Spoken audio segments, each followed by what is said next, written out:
nossas saudações. Nós estamos aqui novamente com o coração transbordando de alegria com esse projeto Refletindo Joana de Ângeles, que é um projeto feito com todo o apoio, com todo o incentivo do nosso SED, Centro Espírita Discípulos do Evangelho, Lar Irmã Dirce.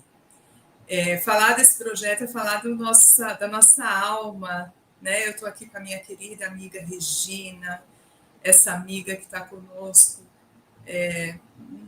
numa parceria. Nós estamos estudando, né? O foco do projeto Refletindo Joana de Ângeles é estudar os 16 livros da série psicológica. Então, hoje aqui nós estamos com uma imensa gratidão e alegria, porque nós estamos gravando, né, incentivando, estudando o 13º livro da série, Conflitos Existenciais. Nós até falamos agora há pouco, né, Rê, o quanto que, nossa, essa jornada, quando começamos, a gente foi vivendo cada um dos livros e entendendo que cada um trouxe algo de muito especial, e quando olhamos para trás, aquele ser que iniciou aquele projeto, aquele estudo lá com o primeiro livro da série, que é Jesus e a Atualidade, e hoje estudando o 13º, nós já vemos uma grande diferença aí no nosso ser imortal, né? Nesse espírito que vem amadurecendo e crescendo ao longo dessa jornada. E desejamos que você também, que está nos acompanhando, tenha sentido, através desse estudo, um crescimento, um amadurecimento, uma necessidade de pensar em si, no seu autodescobrimento, na sua evolução, na sua capacidade de escrever sempre um formato novo dessa nova história, nossa história, e que seja um novo formato de crescimento, enriquecimento, né, moral e espiritual.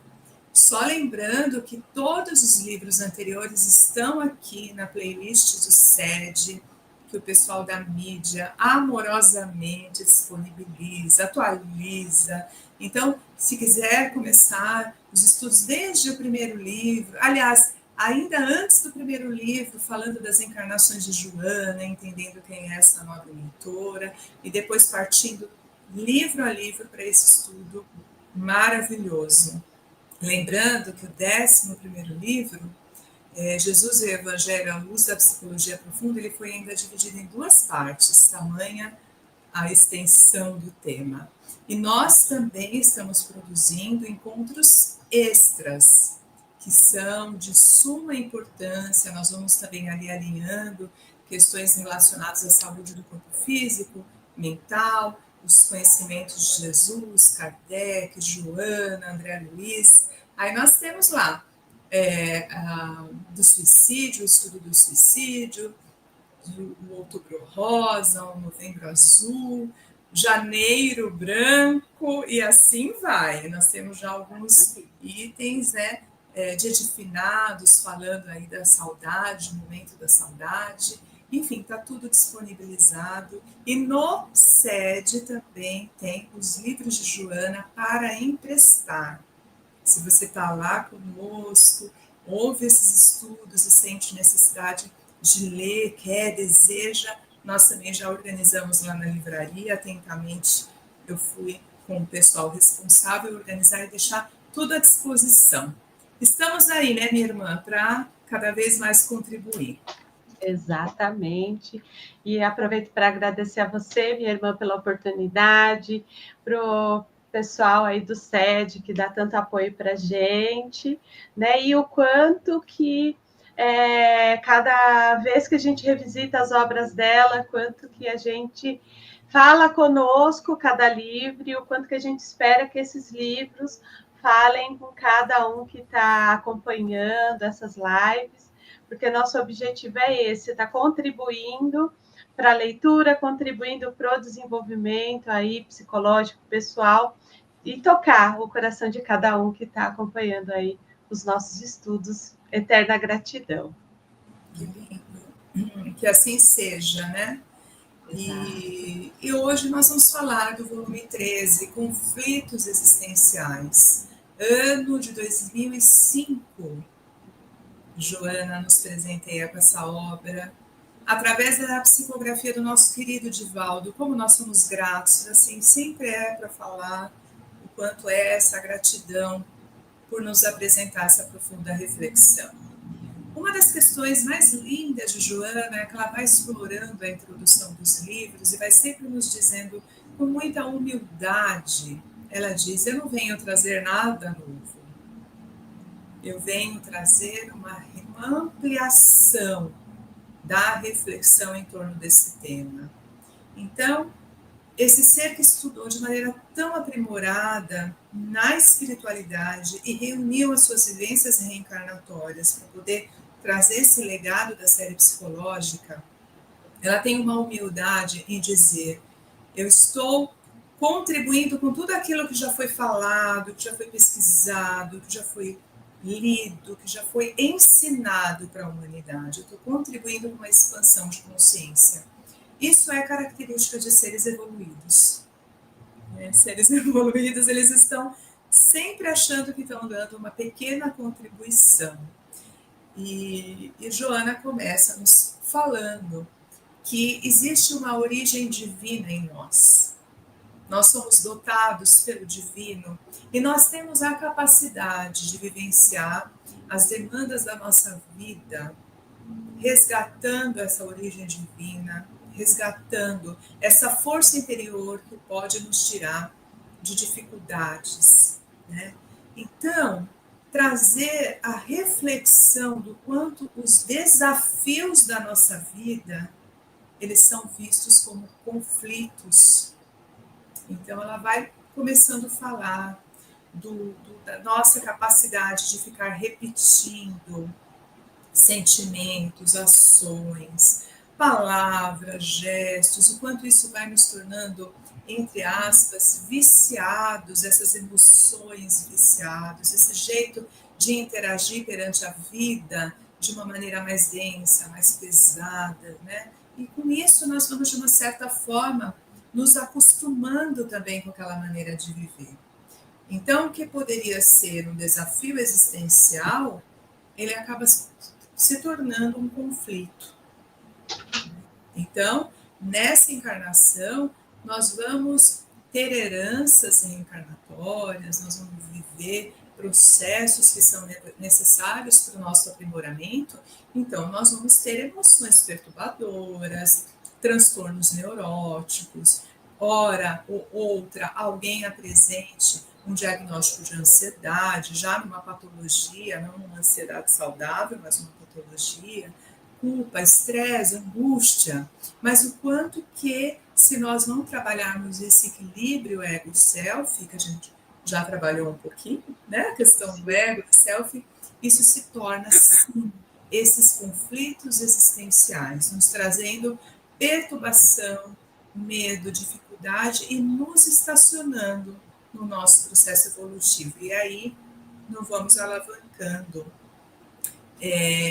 o ser existencial que existe em nós. Foi por aí, minha irmã, que você começou também a reflexão? Sim, e eu gostei muito desse livro, que eu acho que até tentando contribuir à leitura dos nossos queridos que estão acompanhando o nosso estudo, é que ela vai dividindo o livro por conflito, e ela fala, né, a origem, como se implanta e a terapia, assim, né, o tratamento. Então, é um livro tão completo, e a gente que vem estudando os livros dela, a gente vem percebendo o quanto era importante este livro para a gente aprofundar mesmo esses conflitos e também mudar a forma de enxergá-los, né, no sentido de que eles são esses desafios, como você trouxe, que vão burilando aí as nossas mazelas e nos transformando, e que a grande maioria deles a gente vem trazendo aí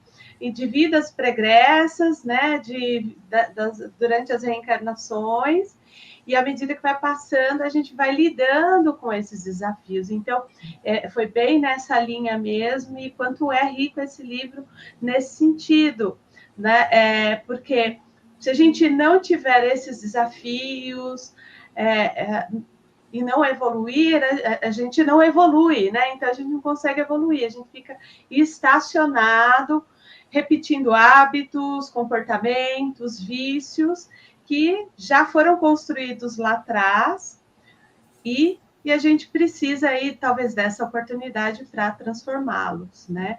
E acho tão importante, né, sem querer ultrapassar, que o primeiro capítulo ele vem falando sobre as fugas, né, as fugas existenciais aí, que muitos desses conflitos, ou a grande maioria, não sei se você entendeu isso, né, Edna, na leitura, são exatamente esse mecanismo de fuga que a gente tem vindo como uma ansiedade, um medo exacerbado, né, uma fobia, enfim, vem o conflito como esse medo desse enfrentamento que não permite esse amadurecimento psíquico. Então, eu achei muito legal a organização do livro e realmente ela vem trazendo as fugas psicológicas aí como o primeiro capítulo para entendimento que muitos desses desafios, desses conflitos vêm da parte dessa fuga, esse mecanismo de fugir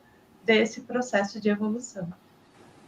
Ai, é maravilhoso o seu potencial de síntese, né? Nós já trabalhamos juntas em tantas leituras e escritas, e a Rê, ela tem essa capacidade de nos desenhar. Então, eu acho muito bonita a maneira como você trouxe, porque você harmoniza, né? Nos coloca assim num lugar de entender, olha, ela vai dividindo, as etapas são assim, e é gostoso ter este olhar diante dessa interação com o livro, que nós possamos entender realmente qual é o principal objetivo dela. E sim, eu concordo muito que ela traz, né, o quanto que esses conflitos eles estão relacionados com essas fugas, com essa incapacidade de, de que esse ego, né, e esse self eles estejam em harmonia diante dessa compreensão daquilo que precisa ser vivido, né? E ainda um dado importante é que ela menciona no prefácio uma homenagem pela edição do livro Céu e Inferno, né? Que na época em que ela estava escrevendo aquele prefácio, era bem na época do aniversário 140 anos da divulgação, né, desse livro que também foi tão maravilhoso. Então, Joana vai sempre citando Kardec, trazendo sempre o ensinamento de Jesus e vai nos norteando, nos fazendo lembrar de importância de tantas questões que estão aí, né, na nossa sociedade. E quando você põe isso, o quanto o inferno que nós vivemos são esses conflitos. Sim. Né? São esses conflitos, que é o nosso entendimento do mundo, né? Como esse nosso funcionamento em relação ao mundo torna a nossa vida mais desafiadora do que ela seria. Não estou falando que é simples assim, né? Porque às vezes meu modo de falar, é muito simples. Não, não é. Mas é o desafio, o grande desafio é esse, né? De como a gente entende nosso funcionamento do mundo, isso esse olhar para o mundo vai gerando aí alguns mecanismos de defesa que geram essas fugas psicológicas, porque é através desses conflitos, pela dificuldade que a gente tem de lidar com as questões. Então, o inferno é exatamente, talvez, esse movimento, né? Esses conflitos, a forma que a gente lida com cada situação. E ela coloca muito, através dessas fugas psicológicas, o nosso comportamento ainda infantil. Exato. Essa dificuldade, esse primarismo ainda, de não querer entrar em contato com algumas questões, de não fazer o enfrentamento, né? Ela não está querendo com isso, e nem nós pontuando, trazer nenhum tipo de julgamento, né? No sentido Exato. de que, olha, você tem um comportamento infantil, muitas pessoas se sentem aborrecidas quando escutam isso, mas ela está querendo dizer o quê? Que é muitas vezes esse comportamento que nos deixa naquele lugar de vitimização, ou de não querer fazer contato com a dor, ou de não querer até evoluir, progredir, enfrentar no sentido de ultrapassar, transcender aquela dificuldade nos mantém ali sempre na mesma vibração e na mesma energia. Então, ela coloca que uma das soluções para lidar com essas fugas psicológicas é o enfrentamento, que o enfrentamento ele é uma terapia valiosa para que nós possamos fazer aí o processo de autodescobrimento. Né? Ela chama de vencendo etapas. Exato. E o quanto tomar consciência desse processo, desses automatismos, dessas fugas, nos deixa ali um pouco mais atentos a esse funcionamento. Então, assim, se, por exemplo, eu estou com medo exacerbado, e o que esse medo está querendo me dizer?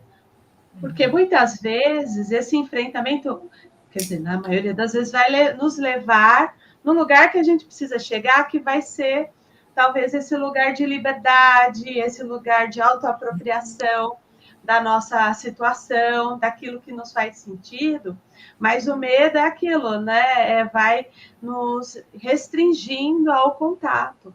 Então, essa autoconsciência desses mecanismos, desse automatismo, é uma forma da gente estar lidando com isso.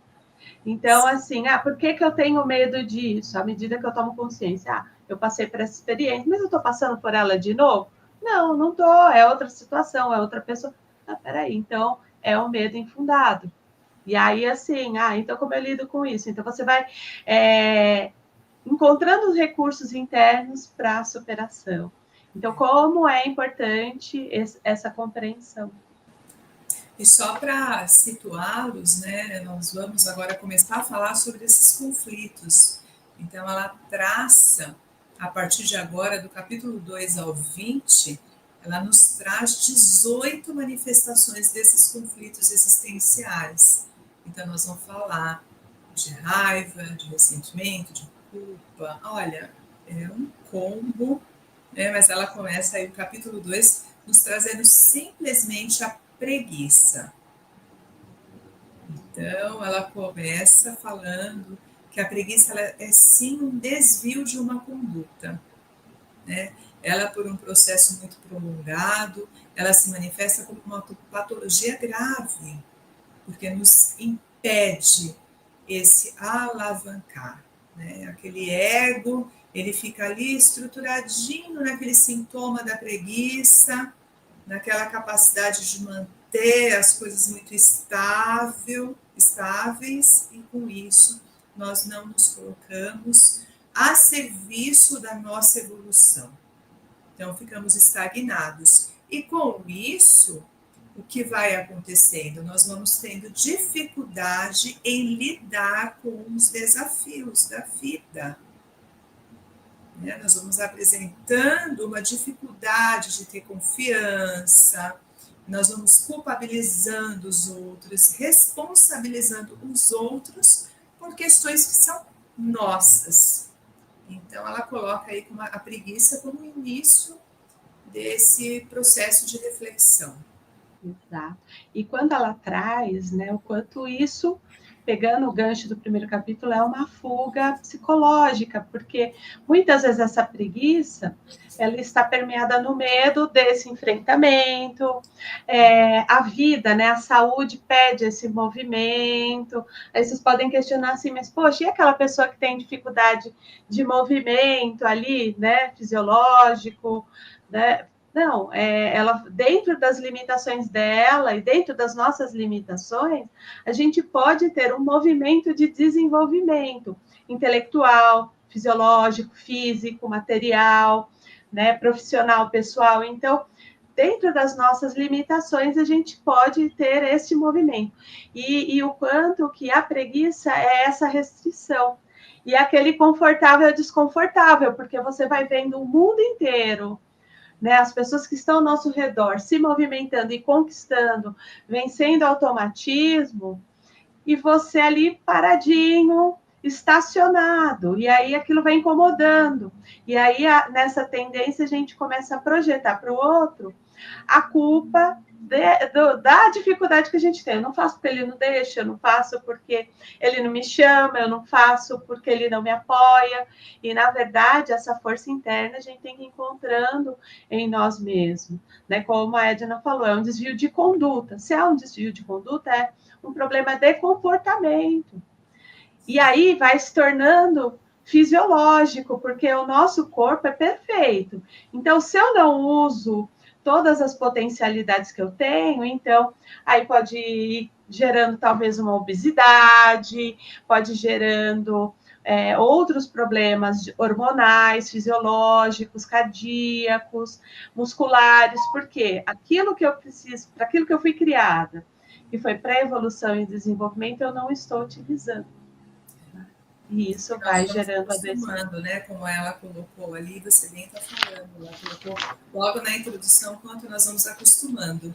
Então, a preguiça aí como uma reflexão importante, até entendermos, né, emocionalmente, por que essa preguiça me toma, me impede, que dificuldade é essa? E o autoconhecimento é tudo. Compreender, começar a refletir. Por que eu estou nessa situação, nessa energia? Porque vira uma questão energética, a bioenergia muda de acordo com aquilo que nós sentimos e aspiramos. Né? Então, quando você chega perto de uma pessoa que produz, que desenvolve, né, que está sempre com aquele corpo em movimento, quando nós falamos, estou falando dessa energia movimentando, interpessoal e tal, ela tem uma vibração. O outro que está mais, né, uma situação mais caótica, mais apática, parada, ele é outra vibração. É muito interessante pensar nisso, né, Regina? A gente adora esse tema, ficaríamos aí um montão. Mas aí ela segue falando da raiva. É engraçado, porque ela vai colocando um sentimento mais parado, daqui a pouco ela coloca... Explosivo. Né, um explosivo, né, para reflexão. Então, vamos lá, a raiva é muito ligada a esse primarismo. Então, ela traz logo ali essa reflexão de que sim, pode ser algo já da nossa vivência de reencarnatórias, as nossas vivências de processos já vivenciados, e que ele acaba sendo, sim, né, um movimento atávico, que nós podemos estar vivenciando e trazendo. Ele pode ter uma precedência espiritual e atual, ela coloca assim. Né? Então, também de acordo com o meio onde eu estou vivendo, com o incentivo que eu tenho para ter essa explosão, esse acesso, essa emoção exacerbada, isso também acaba sendo construído. Exato. E o quanto a raiva, né, muitas vezes vem desse ego que ele é, talvez ali, quando a gente vai pegando no contexto psicológico, fragilizado ou ali, né, super valorizado ali dentro daquele olhar ali, né? E assim, eu vou desejando que as coisas aconteçam, que as pessoas vivam, façam exatamente aquilo que eu quero, e colocando para fora de novo a responsabilidade, e eu não vou lidando com, não estou olhando para isso, me apropriando ali do meu sentimento, das minhas dificuldades, em algum momento isso vem à tona e sai de uma forma desproporcional, tanto fisiologicamente quanto nas nossas relações. E isso pode vir da origem da infância ou de vidas pregressas, mas o quanto o autoconhecimento transforma isso, porque o outro não tem obrigação de nada comigo, eu não tenho controle sobre como o outro vai reagir, eu só tenho controle sobre como eu lido com isso. E como a Edna falou dessa questão da vibração, eu também posso estar atraindo ali outras energias parecidas que também viram gatilhos dentro dessa dinâmica. Mas não é porque essa vibração traz essas energias é mal, não, é porque eu não estou cuidando ali dos meus sentimentos. Então, aquilo que era instintivo, que toma conta, tudo que toma conta, a gente precisa olhar, mas peraí, por que eu não tenho esse equilíbrio, essa força para lidar com isso? Deixa eu conhecer a origem, de onde vem, como me toma, e à medida que eu compreendo, eu transformo. e ela coloca como terapêuticas o silenciar, a capacidade, o exercício da paciência, tudo muito fácil. Quem é espírita sabe fazer isso, ó, de maneira primorosa, né? Silenciar, então, diante de uma ofensa é facílimo, né? No trânsito, então, uma coisa de louco. De louco, né? E ela coloca ali Jesus como sendo esse grande curador, né? Que ele fala daquilo que nós precisamos aprender sem nos provocar, assim, esse ânimo interno, assim. Então, ele fala, ele penetra no nosso íntimo e muitas vezes ele não fala focado no problema. Ele traz o que é a reflexão.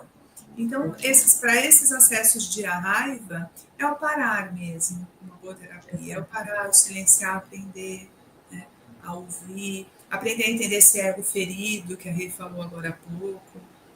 Por que ele se fere tanto? Por que ele está tão magoado? Por que ele precisa prontamente ali intervir de maneira abrupta? Está descompensando, né? Está descompensado. E da mesma maneira como a raiva é um sentimento muito atávico, o medo também é, porque ela já parte do próximo capítulo trazendo um medo, né? E muitas vezes esse processo ele é vivenciado até pela humanidade, no que nós falamos de do inconsciente coletivo, a nossa humanidade, os nossos processos de evolução históricos, eles são muito permeados pelo medo. Então, quando nós pegamos todos os processos históricos, o medo é prevalência, o dente por dente, olho por olho, sabe? Aquela questão abrupta, são as guerras. Quantos de nós traz no seu processo inconsciente medo? Medo de ser agredido, medo de ser invadido, medo, sabe, de perder tudo. Então, muitas vezes ele é um processo atávico e ele também é um processo aprendido, também socialmente, né? Então, que nós possamos tomar muito cuidado, aquilo que nós estamos enfatizando para as crianças. Na minha infância, ouvia-se com muito mais constância, se você não ficar quieto, aspas, o homem do saco vem te pegar, enfim, essas coisas, era muito colocado o medo na criança. Então, hoje em dia se tem uma consciência melhor da estrutura psicológica e dos malefícios que nós estamos trazendo, né? Então, que possamos pensar nesse sentimento como algo que tem toda essa vivência espiritual desse ser imortal. E aí nós vamos apresentando medo de sofrer, medo de ficar doente, medo de adoecer, medo de envelhecer, que é muito atual na nossa sociedade, e as patologias, que nós sabemos, né? São as fobias, as crises de pânico, então, nos levando muito até o desconhecido. Não sei do que eu tenho medo. Exato. E o quanto o medo é um desconhecido, né? É o medo do desconhecido, porque você vai antecipando situações que podem não acontecer e nem acontecer do jeito que você está imaginando, você antecipa, gerando uma ansiedade, e aí dentro dessa antecipação vai te restringindo de viver. Então, eu tenho medo do julgamento do outro. Então, eu não vou fazer live, não. Vai que eu falo alguma coisa errada e alguém vai me julgar. Então, o quanto a gente, de novo, coloca o outro como ali um balizador. E não, a gente tem que se apropriar. Então, peraí, eu tenho medo de avião? Tenho. É algo comum? É. Mas espera aí, se eu não andar de avião, talvez eu não vou conhecer o mundo. Mas se eu morrer na viagem, gente, nada acontece por acaso. Então, assim, quantos aviões caem todo dia? Não, não é algo comum. Mas, assim, você vai se impedindo de viver, porque o medo, ele é natural. E, assim, tudo que ela traz é assim, a ansiedade também tem a natural. Aquele estado depressivo também tem o natural. Quando a gente se entristece com alguma coisa, a gente fica sem vontade ali. Mas a questão é quando todos esses sentimentos tomam conta e acabam nos impedindo da nossa evolução. Por isso que ela volta à questão da fuga psicológica, ao invés do enfrentamento, entender. Esse medo é por isso, então vou lá, vou trabalhar com meu psicólogo, vou tentar aos pouquinhos, eu tenho medo de sair na rua, posso ser assaltado. Não, pode acontecer, mas pode não acontecer. Então, quais cuidados eu tomo, mas deixa eu ir lá e fazer o que eu preciso fazer. Sim. Né? Então, ela vem trazendo essa consciência. E ela vai trazendo agora alguns sentimentos, né, que eles estão inteiramente ligados na nossa relação com o outro. Não que os outros não estivessem, mas esses estão intrinsecamente, né, que é o ressentimento, ela traz o ciúme, né? Então, o ressentimento, o quanto que esses conflitos, primeiro ela coloca, né, o quanto esses sentimentos não resolvidos geram esses conflitos. Exato. Quer dizer, poxa, eu não entendo o que aconteceu entre nós, eu não consigo elaborar, eu não consigo muitas vezes falar sobre o que aconteceu. Então eu fico no quê? No ressentindo, ressentindo, ressentindo. Além de todo o processo negativo que isso me traz energeticamente, vibracionalmente, né, espiritualmente, também me impede desse processo de poder olhar o outro com uma compreensão humana e de me ver. Se eu estou ressentido também, qual é a minha parte nessa história? Né? Qual é essa libertação que também precisa ser feita desse ser que se acha numa condição melhor? Está numa condição melhor, então por isso tem a capacidade de julgar o outro e se colocar nessa situação mais vitimizada. Exato. Porque o ressentimento, né? Você sentir novamente aquilo que você já sentiu. E às vezes, eu não sei para você, né, Edna, mas no consultório, às vezes a pessoa vai fazer uma sessão com a gente, ela está presa a ressentimentos de anos. Então, assim, eu não entendo porque ele fez isso comigo. Então, você vai sentindo aquilo tantas vezes que isso vai te aprisionando e você não tem a liberdade, então você perde a sua liberdade de ser quem você é, de seguir em frente, de evoluir, de se transformar, e você fica preso ali naquela emoção, naquele sentimento. Então, quanto que o autoconhecimento, e aí ela fala também da culpa e dos ciúmes, que são esses sentimentos voltados para o outro, tem esse lugar da gente refletir, mas peraí, qual é a minha responsabilidade, qual é a responsabilidade do outro? Eu não posso forçar o outro a querer, a fazer, a ser do jeito que eu quero. E muitas vezes o ressentimento está ligado à expectativa que eu criei diante da relação com o outro. E a expectativa quem criou fui eu. Às vezes o outro nem falou que ia fazer, Não, mas eu crio essa expectativa dentro da minha fantasia. Então, como é importante a gente estar ali próximo da realidade, da compreensão e ir lidando com aquilo. Né? E você falou, né, da culpa, por exemplo, então ela coloca que o grande antídoto para a culpa é o perdão. Perdão a si própria, ao outro, né? Ela até coloca a vítima, quando é uma relação do qual você fez um mal a alguém sem ser culpada, também você libera o outro, né? Uma culpa por algum malefício com a natureza. Acho tão bonito quando ela coloca isso, com relação à comunidade, né? Quando nós temos um cargo de maior relevância, muitas vezes aquilo que nós estamos fazendo pode causar um prejuízo coletivo, né? Nós vemos isso acontecer muito na sociedade. Então, quando a pessoa desperta, às vezes nós falamos assim, nossa, a pessoa nunca vai aprender, nunca vai. Mas um dia desperta. E quando desperta, ela precisa libertar todos aqueles. Então, a culpa, o ressentimento, o ciúme, é um sentimento de libertação quando nós vamos trabalhando a terapêutica, né? No ciúme, eu liberto o outro daquelas amarras que eu prendo em benefício meu, do meu ego, do meu bem-estar. Da minha insegurança, né? Que eu quero estar ali prendendo o outro, que ele seja exatamente do jeito que eu quero.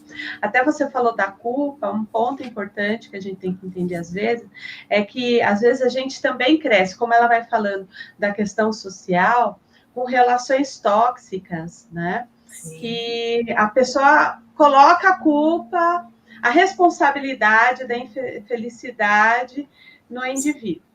E aí, o autoconhecimento, a compreensão também leva para esse lugar no sentido de, peraí, mas por que o outro está colocando a culpa dele em cima de mim? Não, peraí, isso é dele, isso é meu.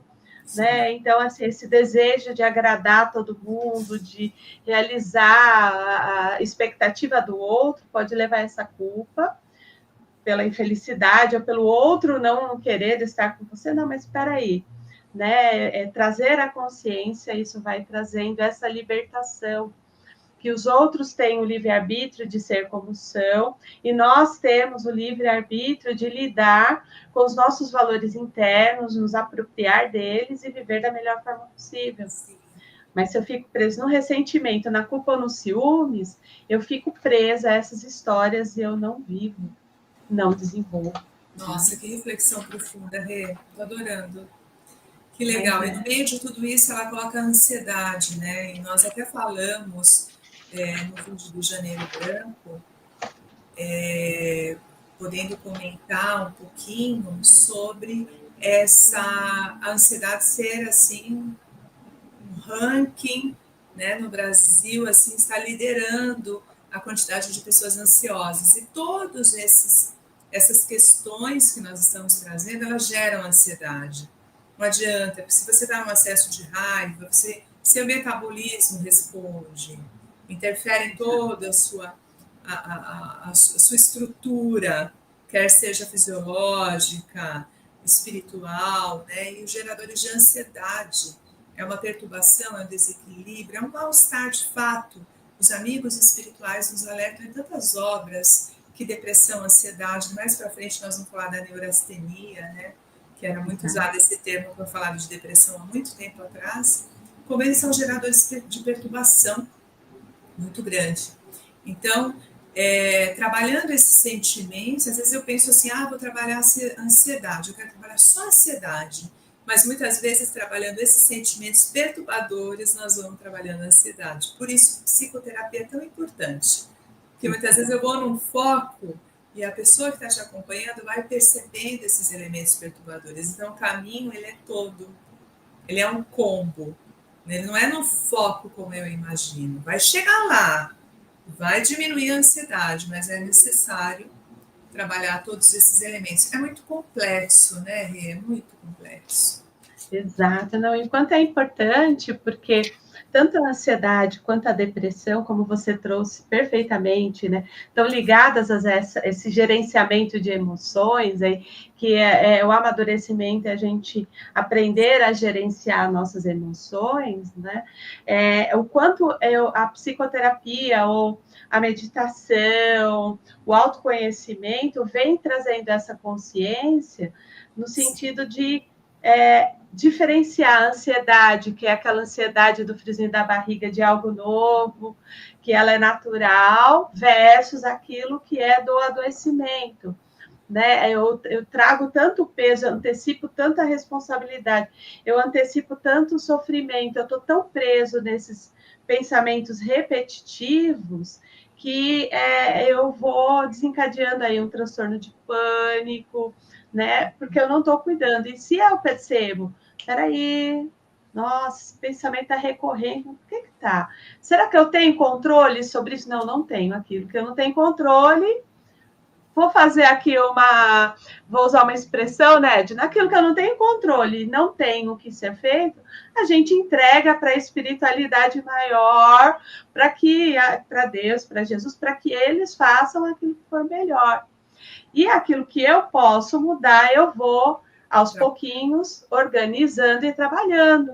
A questão é que, muitas vezes, a ansiedade é eu querer ter o controle de tudo, resolver tudo, ou que tudo funcione exatamente do jeito que eu quero. Sim. E aí é uma fuga da realidade, porque as coisas não vão ser do jeito que eu quero, vão ser do jeito que são possíveis, né, Edna? E aí ela vai trazendo dois temas extremamente fortes, né? Ela fala da violência, da crueldade. Então, ela fala, ela traz até a citação, né, do Código Internacional de Doenças, falando aí de um transtorno de personalidade, quando ela traz a violência, e assim, ela não está abordando só aquele ímpeto que todos nós temos, que é natural, de repente, nossa, extrapolei, falei mais alto, né? Foi impossível, respondi. Não, ela está falando dessa doença da alma mesmo, dessa doença muito profunda da alma, do qual nós vamos tendo ali um comportamento bem doentio, tem um desprezo com relação às questões sociais, falta de empatia, né? Tanto na violência quanto na crueldade, né? Uma satisfação em fazer o mal, em estar em contato com essas questões, onde o outro ele não é visto como alguém importante, como se eu tivesse, eu acho que essa palavra resume, né, um desprezo frente ao outro, aos sentimentos, à história desse outro.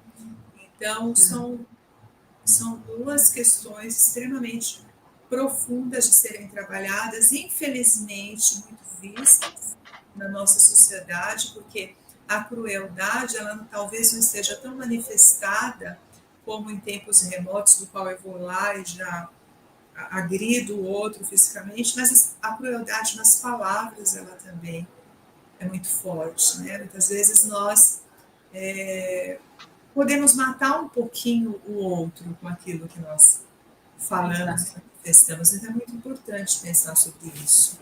E o quanto isso está ligado ao nosso olhar de não ser bom o suficiente, da nossa insegurança, da nossa autoestima, da nossa baixa autoestima, dessa falta de conhecimento, porque muitas vezes eu estou projetando no outro que nem foi o causador de um problema para mim, mas que assim eu vou como uma revolta interna, né, esse desprezo, eu vou atacar o outro que não tem nada a ver com a minha história. Então, por exemplo, eu tive um dia ruim com meu chefe, aqui, eu vou simplificar, uma forma vai mais simplista, um exemplo mais simplista. Eu estou aqui, assim, tive um dia horrível com o meu chefe, eu vou lá no trânsito, e aí o cara me fechou porque ele estava distraído, ou ele estava com alguém doente, ou ele estava com uma questão de horário, fechou o trânsito, eu bato na porta do vidro, abro, tiro, bato no cara, e assim, não foi o cara que te fechou, que te fez, que causou, que engatilhou aquilo. Não, foi uma outra pessoa, uma situação. E aí essa revolta interna, né, a gente vai projetando de forma inconsciente, e pode ser de vidas passadas, de outras histórias em que eu sofri muito, fiz muita coisa, ou e aí eu venho representando isso. Né? Então, isso hoje, quando a gente fala de violência e crueldade, é algo social. Então, à medida que, vamos supor, se a gente trabalhasse a questão das emoções já desde tenridade, dentro de casa, nas escolas, nas relações, talvez essa questão da violência e da crueldade fosse bem menor. Sim. E a cura está, de fato, nessa relação com o outro, né? Nessa capacidade que nós vamos tendo de estar em contato com o outro, né? E aí ela vai aprofundando, ela traz a neurastenia, que até eu falei um pouquinho quando nós falamos da ansiedade, né? Que esse estágio, esse nome ele era muito mais usado antigamente para poder falar de uma depressão assim, num estado bem grave, bem profundo, uma situação gravíssima. E a grande dificuldade de quem tem essa instabilidade de humor, essa tristeza, essa apatia, esse pessimismo, é um pessimismo muito grande, é a aceitação do tratamento. Exato. Aceitar que eu preciso. E até em psicoterapia, em muitos casos, se torna uma necessidade de um manejo terapêutico tão grande do psicólogo, mais do psicólogo do que do psiquiatra, porque o psicólogo que vai ouvindo aquela dor da alma, né? O psiquiatra medica e ali tem uma dificuldade da pessoa aceitar também o medicamento. A Rê está ali com os amigos psiquiatras no dia a dia, sabe disso. E assim, e da pessoa aceitar as intervenções que o psicólogo faça. Então, qualquer tentativa de uma positividade, de estratégia, para sair daquele pessimismo, daquela tristeza, a pessoa geralmente não aceita. Então, para lidar, nós estávamos falando da violência, da crueldade, para lidar com esse pessimismo exagerado, nós precisamos também, não só para essas, para tudo que falamos até agora, é aceitar que eu estou naquela condição. E quem nos traz isso é o autodescobrimento. Exato. E a aceitação é a única forma que a gente consegue transformar. Então, como é desafiador muitas vezes para a pessoa aceitar a vulnerabilidade dela. Então, o quanto é importante a gente estar aceitando para transformar. E eu achei bem interessante no livro, né, Edna, que os capítulos seguintes ela vai trazendo algumas questões que são geradas como forma de lidar com a ansiedade, violência, sim, a raiva, a depressão, que é a drogadição, o tabagismo e a questão do alcoolismo, porque muitas vezes a pessoa, para lidar com o medo, com a raiva, com esses sentimentos, de não enxergar a própria fragilidade, vai encontrando no uso da substância, seja droga, seja o álcool, seja o tabaco, como uma forma ou de fortalecimento, assim, não, eu fico mais corajoso, eu fico menos tímido, eu fico mais sociável quando eu bebo, quando eu fumo, ou quando eu uso aí um entorpecente, mas isso eu não lido com o problema, porque na medida que passa ali o efeito dessas substâncias, aí vem a realidade de novo para a gente lidar. Só que isso vai gerando uma química cerebral que vai pedindo cada vez mais, e vai levando a doenças fisiológicas, como problema no fígado, pulmão, boca, cânceres e outros problemas sociais, familiares. Então, né, à medida que a pessoa perde a consciência de si diante dessas substâncias, ela pode prejudicar, ser violento, né, negligente com a família, com as outras pessoas e consigo mesmo, piorando o sofrimento. Então, como é importante a gente entender esses conflitos para superá-los sem precisar de nenhum tipo de substância desse sentido, drogas, álcool, tabaco. Esse tema é tão importante que está aqui no nosso roteiro, né, Rê? Nós vamos fazer um estudo só sobre esse tema para podermos falar de maneira tão aprofundada, né? Nós vamos recorrer a amigos, colaboradores da AME Brasil, né, que estudaram de maneira tão linda o lado espiritual da dependência química, e vamos conseguir em breve fazer um estudo. Sim, né? Vamos emanar essa energia. Esteja conosco nas vibrações para que em breve a gente consiga, porque é um tema muito necessário demais, né? E Joana, na sequência, vai trazendo a questão do vazio existencial, né? Então, ela fala das drogas, da dependência e tal, e ela vai nos trazendo esse vazio, a necessidade. Ela já fala de tantos outros livros. Vira e mexe, Joana está ali de novo colocando essa questão como uma importância tão necessária, né, que eu possa entender o porquê do meu processo reencarnatório, entender o porquê da minha existência, buscar um propósito maior na minha vida e poder fazer a minha luz brilhar, né? Nós temos esses dons, essa luz interna, então ela ficando ali fechadinha, ela também é uma energia parada que nos traz tantos malefícios, né?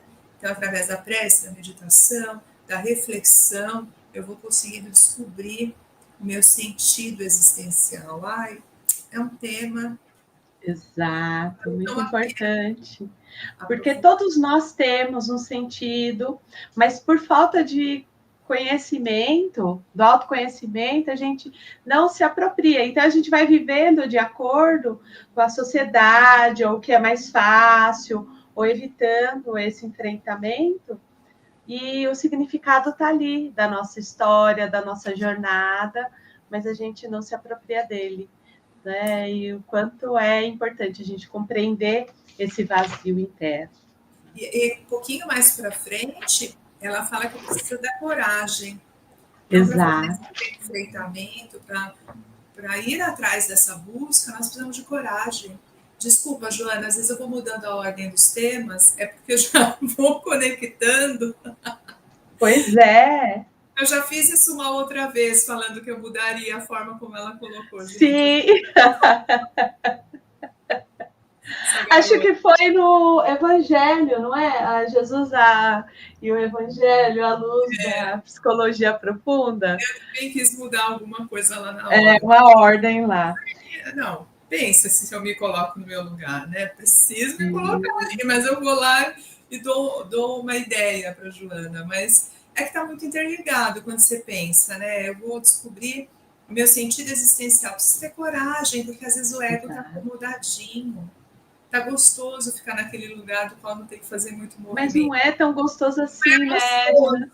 E você está vendo todo mundo seguindo e você ali paralisado ou lidando com automatismo, vamos falar assim, né? Lidando com automatismo, a pessoa está conseguindo lá evoluir, superar. Se enganando, achando que está gostoso ficar quietinho, está te enganando. Exato. Está enganando. Então, na verdade, precisamos dessa coragem para ter esse enfrentamento. E quando nós não enfrentamos, nós geramos estresse, a ansiedade, que nós já falamos, que ela vai falando. O estresse também é, de repente, por essa insegurança, esse excesso de perfeccionismo, né, essa preocupação exagerada. Então, vai ficando tudo muito interligado. Se eu não prestar atenção para aquele sentimento, ele vai me ocasionando outros e outros, e vai ali me limitando a esse conhecimento profundo do meu ser. E aí, assim, ela vai para a questão do amor como antídoto, né? E assim, se a gente for ver, né, e as obras dela, ela traz muito isso, né, Ed, na questão do amor, no sentido de como antídoto para todas as nossas mazelas, porque à medida que você se ama, você tem um olhar amoroso para o outro, tudo muda, a ansiedade, a nossa relação com o outro, a relação com o mundo, com as coisas, eu tenho mais empatia, eu tenho um pouco mais de paciência, eu tenho um pouco mais de paciência comigo, com o outro, com o processo, um pouco mais de entendimento que, bem, a minha vida é essa, então, por amor a mim mesmo e ao meu processo evolutivo, eu vou precisar, talvez, me adaptar à minha situação atual, né? E também é uma forma de evolução, então ela vai trazendo a questão desse amor e desse desenvolvimento, que não é aquele amor ciumento, possessivo, não, é o amor verdadeiro, o amor terapêutico, o amor que Jesus nos trouxe aí nessa da jornada dele, né? E é um sentimento espontâneo. Como era aqui no outro livro, ela disse que você amou a frase, que o amor era o oxigênio da alma, né? Exato. Nós, de maneira poética, pensando nessa alma oxigenada pelo amor, dependendo disso para viver, para nutrir, né? E não é aquele amor que a gente negocia, que nós viramos para alguém e falamos, eu estou fazendo tudo egoísta, isso, né? Amor, é porque eu te amo, tal. Não, ela está falando desse amor que transcende mesmo, né? Que é um fluxo divino, ela fala isso. E aí é o amor que nos faz sair, né? Um trabalho social, você vai lá. Nós falamos muito isso, a equipe da psicologia, nós fazemos encontros mensais e às vezes vem uns depoimentos assim, nossa, eu saí aqui tal dia para atender um caso e consegui fazer um encaminhamento junto, tal. Ai, me deu um negócio, a gente não tem nem nome para o que sente. Exato. Nós falamos um negócio, mas esse amor que transcende quando você vai no dia da entrega da cesta básica, lá no lar, e você vai vendo as pessoas chegando, saindo, com uma esperança, né? Não é esperança só de nutrir aquele corpo físico, mas é uma esperança de que, poxa vida, né? Essa parte está segura. Quando você faz uma palestra, às vezes você vai falar assim, aí você termina, aí você fica com aquela dúvida, nossa, será que eu alcancei? Aí vem uma pessoa e fala para você, nossa, hoje eu saí daqui, eu precisava ouvir isso. Pronto, é o amor, e é o amor que nos, né, chegou ali para o outro. É o amor em ação, né, Edna? Não é o amor só é o amor da liberdade, porque assim, eu ajudo, desenvolvo, fortaleço, desenvolvo meus recursos e eu tenho liberdade para ser, eu deixo o outro ser o que é também, né? Então, esse amor da liberdade, né? Dessa liberdade de ser, de viver, de se desenvolver, de vencer medos, de conquistar a si mesmo, né? E ele é vivenciado nas coisas mais simples. Você que está nos escutando, por exemplo, tem as suas tarefas, você julga que elas são simples, corriqueiras, do dia a dia, que não faz diferença. Faz uma diferença. Se você está preparando o almoço, e ali naquele momento, eu falo que eu faço isso todo dia eu cozinho. E aí você vai lá, vai cortando as coisas, vai pensando, nossa, eles serão nutridos, né? Daqui a pouco vão chegar para comer, serão nutridos, olha que bonito. E aí você canta um pouquinho, se recolhe num bom pensamento, faz aquilo com prazer, né? Vai molhar suas plantinhas, aquela água que chega, não como um recurso assim, eu estou ali fazendo, correndo, né? Não, mas eu coloco ali amor. Então, uma pessoa que atende o público, e a gente às vezes fica achando que essas tarefas são pequenas. Não é pequeno o que você faz. Você pode fazer modificar todos nossos amigos espirituais que falam que basta uma pessoa com uma vibração de amor para mudar tudo. Exatamente. Tudo ao redor muda. Eu penso sempre nisso quando eu escutei a primeira vez, porque eu fiquei pensando, nossa, uma pessoa, hein? E o contrário é verdadeiro também. Então, a gente tem que pensar muito nisso. Exato. É isso, minha irmã. Sim, sim. Muito bom, muito bom. Né? O quanto esse livro é transformador. Então, assim, quem está acompanhando as leituras tem um objetivo por esse livro estar nesta ordem, porque assim, só depois que a gente passou por todas aquelas reflexões, talvez a gente vai compreender um pouquinho mais a questão dos conflitos existenciais, mas também ele é autoexplicativo também, o livro tem uma compreensão. Então, assim, é muito gratificante para a gente, né, Edna, estar passando por isso. Sim, né? Sim. E aí ela fala para que nós estejamos sempre abertos, né, para essa vida. Ela fecha o livro falando da morte, né, no sentido de que é uma fisiologia, um processo fisiológico natural do nosso organismo, mas que nós possamos nos olhar como seres imortais, né? A morte ela é inevitável quando nós pensamos nessa matéria, mas quando nós pensamos enquanto espírito, nós vamos renascendo a cada dia, em cada possibilidade. A leitura desse livro faz renascer elementos em mim que de repente estavam adormecidos. Então, é um renascimento desse bem viver, né? Sócrates, no Evangelho segundo o Espiritismo, ela coloca, só por uma palavra de fechamento, ele coloca que de duas uma, ou a morte é uma destruição absoluta, ou é a passagem da alma para outro lugar. Sócrates é um dos precursores ali do Espiritismo, no Evangelho, segundo o Espiritismo, e ela traz essa citação dele, né? Essa é a passagem da alma para outro lugar. E esse lugar que nós fazemos essa passagem é o nosso aprimoramento no nosso dia a dia. Exato. É tudo aquilo que a gente faz crescer, nascer e reviver em nós. Eu acho fantástico.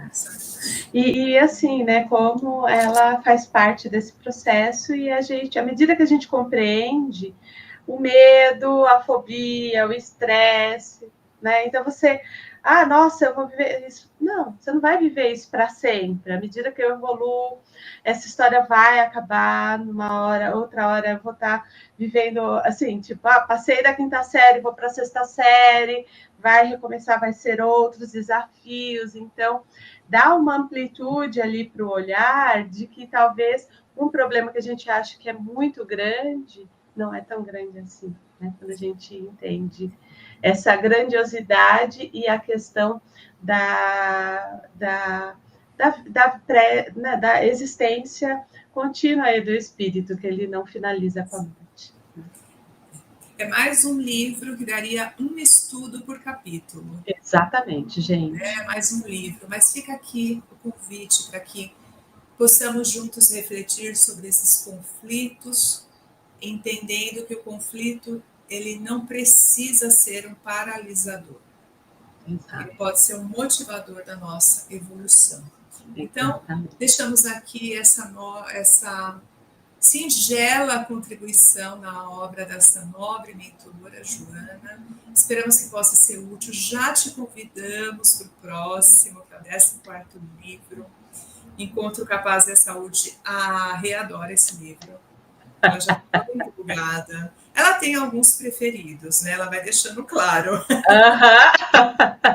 Ela ama a obra inteira, mas tem alguns preferidos. E em breve nos vemos aí no encontro com a paz e a saúde.